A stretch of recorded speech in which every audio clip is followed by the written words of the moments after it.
Hello and welcome back to my channel. My name is Chantel and today I'm going to be doing a very special TBR for Jane Austen July. So I have not participated in Jane Austen July before, but as part of my overall plan to try and participate in more of these kinds of events, I am going to attempt it this year, and I'm really looking forward to it. We're just a few days away from the start of July, so I wanted to get a little video out discussing what my plans are for this event. So if you're not aware, Jane Austen July is a month-long celebration of all things Jane Austen and Jane Austen related. This can be obviously her life and her work, but also her historical context, the world in which she lived, as well as her literary influences and the influence that she has had on literature in the intervening centuries. This is a particularly special Jane Austen July because, of course, this year is the 250th anniversary of Jane Austen's birth. Her birthdays in December.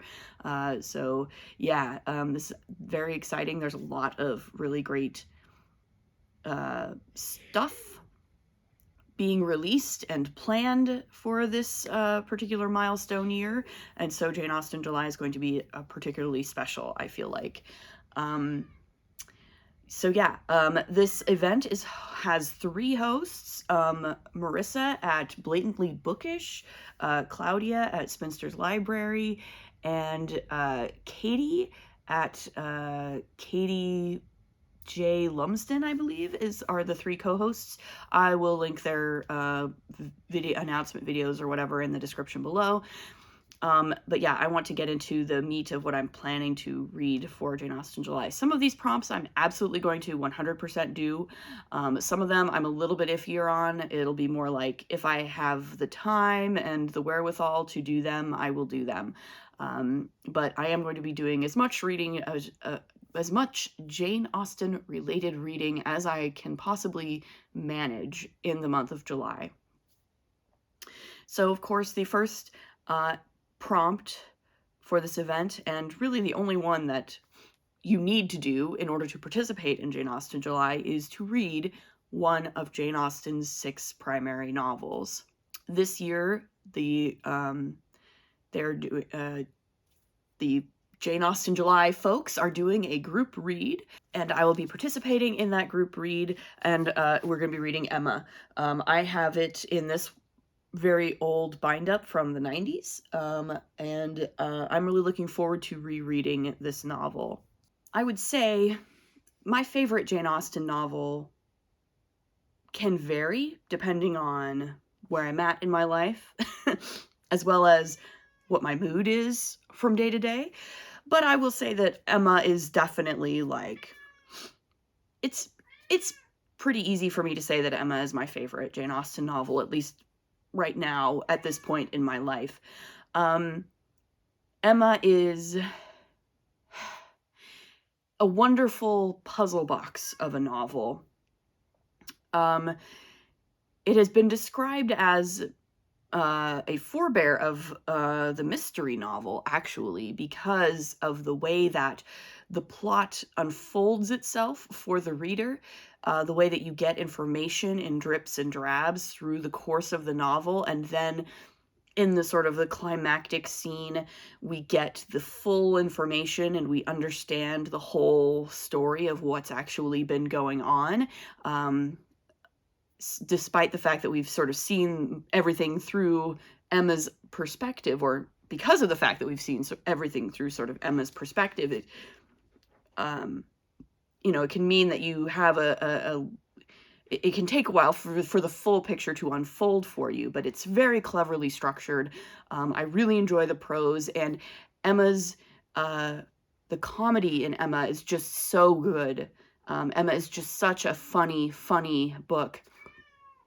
And Emma Woodhouse is a fantastic heroine. I think, I believe Jane Austen was quoted as having said that Emma is possibly her least likable heroine, but I quite love her because I feel that she's deeply flawed in a way to me that feels incredibly human and incredibly realistic. And the journey that she goes on, not the physical journey, she pretty much stays in one place the whole novel, but the emotional journey that she goes on is one that is really, really good and very satisfying and enjoyable for me. So yeah, I really do love Emma, and I'm very much looking forward to rereading this novel, which is possibly my favorite Jane Austen novel. So this is who's making all the noise, by the way. She's being very annoying today. Okay, so that's the main number one prompt, and I'll be attempting as much as I can to participate in the group read. There's a Discord channel that is doing Jane Austen July, for Jane Austen July, where we'll be hopefully discussing Emma as we go throughout the month, so that I'm very much looking forward to that. The second prompt is to read something by Jane Austen that isn't one of the main 6 novels. So some of her early works, her juvenilia, some of her unfinished works, her letters, something that was written by Jane Austen that is not one of those primary 6 novels. And this one I'm not sure about yet. I need to see what I can find, what strikes my fancy. I might see if I can pull up some of her writings that include maybe Sanditon, maybe read Sanditon or Lady Susan. I've actually never read anything of Jane Austen's outside of the main 6 novels, so I can pick anything for a brand new read. We'll see what I feel like and what I have time for, and what I can make, what is available to me locally, either through my library or from local used bookstores or whatever. But yeah, it'll probably be something short, and we'll see what I can do. Sanditon, of course, is Jane Austen's unfinished novel. She started writing and then she got sick and unfortunately passed away at a very young age and did not finish it. She only wrote about maybe 50 or 60 pages before she passed away. And of course, Sanditon has been made into a relatively successful television series based solely on that first couple of chapters that Jane Austen wrote. I've watched like the first season or so of Sanditon. I liked it okay, it was fine. But yeah, I'd be interested in reading that, so maybe I'll find a copy of that. And also, it's nice, it's quite short, so. The third prompt is to read a nonfiction work about Jane Austen or her time. This one is one that I'm definitely going to be making every attempt to do, and will probably do pretty early in the month. As a lot of people are doing this year, because it's a relatively new release, I will probably be reading Jane Austen's bookshelf. I will put it up on the screen. I can't, of course, the author's name slips my mind right now. I usually try to have the author's name on hand, but it'll be on the screen. But yeah, this one is perfect for me, right? I like some literary criticism, some literary memoir.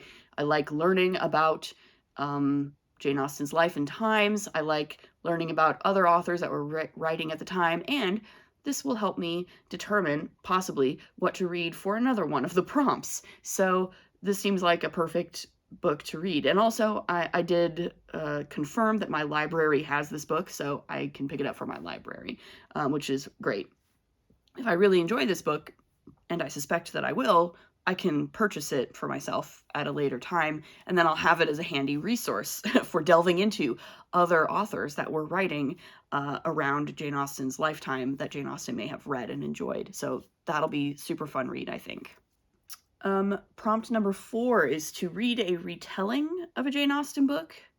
So either, historical or contemporary, or a work of historical fiction set around that time. So this is the Austen pastiche prompt, basically. There's an entire subgenre of Jane Austen pastiche novels that get published, an entire sort of cottage industry of like Regency romance and contemporary retellings of Jane Austen novels and unofficial sequels and continuations of Jane Austen novels. This is a pretty fun and very broad category. Both the sort of nonfiction and fiction categories are quite broad and encompass a lot of different potential things, which I think is great for an event like this, because that means there really is something for everybody here. For this prompt, I do have a pretty specific book that I'm planning to read, because it has been sitting patiently on my TBR shelf for quite some time now, like probably at least a year. And this is the perfect opportunity to finally knock this one out of the park. My plan right now is to read The Other Bennet Sister by Janice Hadlow. So this is a novel from several years ago. I think that was quite popular when it first released. This is focusing on Mary Bennet, the middle Bennet sister, who admittedly in the novel Pride and Prejudice, apart from being, she's sort of comic relief and occasionally provides some funny and interesting color commentary, for the most part, she tends to be pretty overlooked among the Bennet sisters, right? Between Jane and Lizzie, and then Lydia's antics, Mary and Kitty tend to get kind of overlooked. So this novel focuses on Mary Bennet. I believe this focuses on her both through the course of the novel Pride and Prejudice and also afterwards. So yeah, I've heard very good things about this. I will say that I have read a number of sort of Jane Austen fanfics like this, and they tend to admittedly disappoint me. I tend to like these kinds of published Jane Austen fanfics more in theory than in practice. I feel like Jane Austen has a very particular narrative voice and a very particular style that is very rarely actually reproduced in contemporary fiction. And so even people who attempt to reproduce that voice tend to, in my mind, kind of fall short of it. But I've heard many people say that this actually does read quite a bit like a Jane Austen novel. So I am looking forward to trying this out, but also with a certain amount of trepidation, as I have been burned before. So we'll see how this actually goes for me. But yeah, this is what I'm planning to read for that prompt. Right, and then the fifth prompt is to read a book written by a contemporary of Jane Austen, so someone who was living at that same time as Jane Austen. And again, I feel like Jane Austen's bookshelf is going to very much help me narrow down my list of possibilities for this prompt. There are a number of authors, especially women authors of the late 18th and early 19th centuries, that I would really like to try out. But I'm not entirely sure which one I'm going to go with for this prompt exactly. This one I'm kind of leaving up to my mood and what I can sort of find locally available. I might be trying Mariah Edgeworth. I might be trying Fanny Burney. We'll see what I can decide on, but I am going to attempt this because I would really like to read. I haven't really read much fiction that was written around this time. I've read a fair amount of romantic poetry, which was written maybe a little bit after Jane Austen's time, but still like early 19th century. I've read a fair amount of poetry, but I haven't read a lot of fiction literature from the late 18th and to early 19th century. So I definitely do feel like this is a hole in my reading experience that needs to be filled and will probably be attempted this month. So there's that. And that's the reading part of Jane Austen July. And of course, because Jane Austen is adapted and remixed so often across so many different kinds of media, we also have a couple of prompts that are about engaging with Austen adaptations in film and television.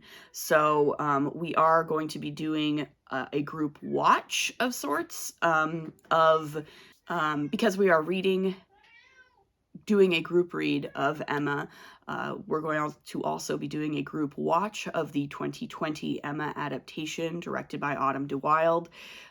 This is a very lovely and funny film that I enjoy immensely, and I'm very much looking forward to rewatching it. This film has the dubious distinction of being the last film that I saw in the theaters before the COVID lockdown started. It was February or March of 2020, and within a week of seeing this film, everything was shut down, and I was stuck at home for the next year, which, I suppose, at least it was a good movie, because this is quite a good movie. I quite enjoyed this movie. This is a wonderful adaptation of Emma, and I'm very much looking forward to rewatching it. So that covers the penultimate prompt, which is to watch a direct Jane Austen adaptation. The final prompt is then to watch a sort of contemporary retelling Jane Austen adaptation, or some kind of Jane Austen-y spin-off or something type film. And I am, in fact, today is June 28th.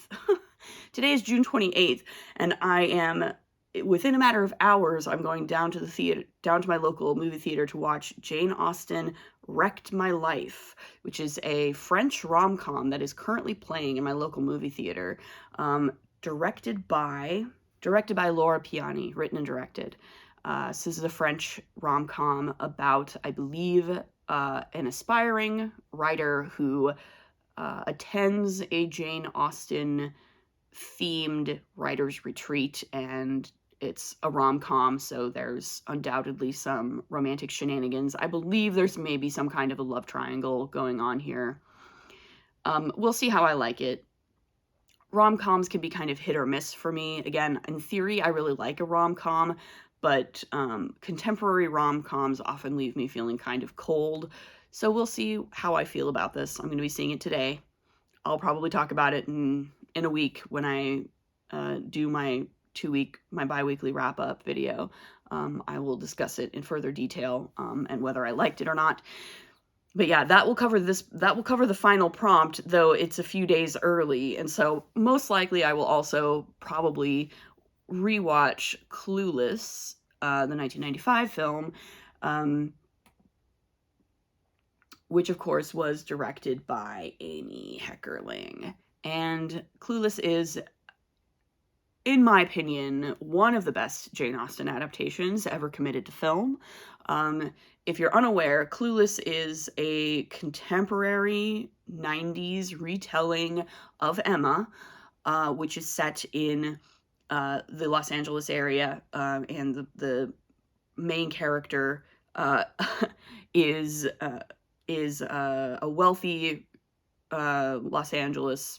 She lives in Beverly Hills, and it's extremely funny. It's an extremely good teen comedy movie that is just a really excellent adaptation of Jane Austen, in the sense that it successfully translates the kind of social and class commentary that Jane Austen was doing of her own contemporary time to 1990s America, and still retains that air of sort of, it has things to say about gender roles, about class and social constructs and all this kind of thing, but it does so in a contemporary American setting in the 1990s, and it's really, really funny and really entertaining, and it's a great movie, and I haven't watched it in quite a while, so I'll probably try to rewatch it in July because it's a great film. So yeah, that is my Jane Austen July plans, TBR, whatever you want to call it.